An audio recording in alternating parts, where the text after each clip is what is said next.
Misaad ang Department of Agriculture Region 12 sa lokal nga gobyerno sa Alabel, Sarangani Province nga mutabang sa mga mag-uuma sa lungsod nga nagapamaligya sa ilang mga produkto sa Alabel Food Hub nga nahimutang sa AFSA Compound, Barangay Alegria.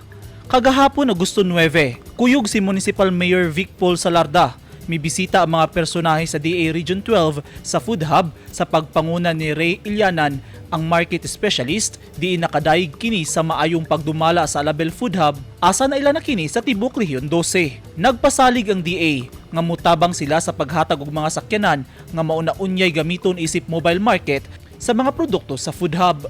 Makita sa Food Hub ang mga preskong gulay nga harvest sa mga mag-uuma sa lungsod, sama sa talong, ampalaya, gabi, sitaw, kalabasa, puso sa saging ug uban pa. Gawas sa mga gulay, duna say baligyang prutas sama sa avocado ng kaog saging, ug banana chips, ginisang alamang, baguong, wild honey kung dugos, dayok, sinamak na suka, nakapak nga mga bulinaw ug duna say flavored coffee.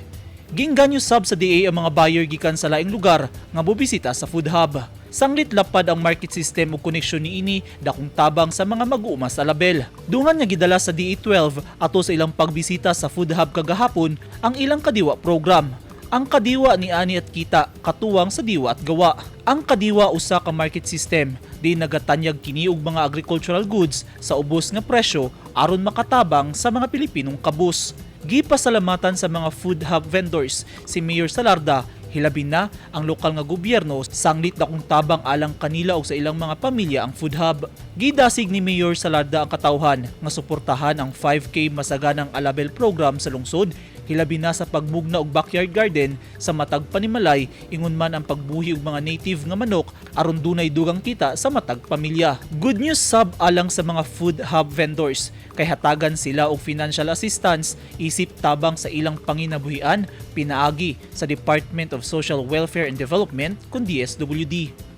Eugene Hinutan, Newsline Philippines. Stay safe.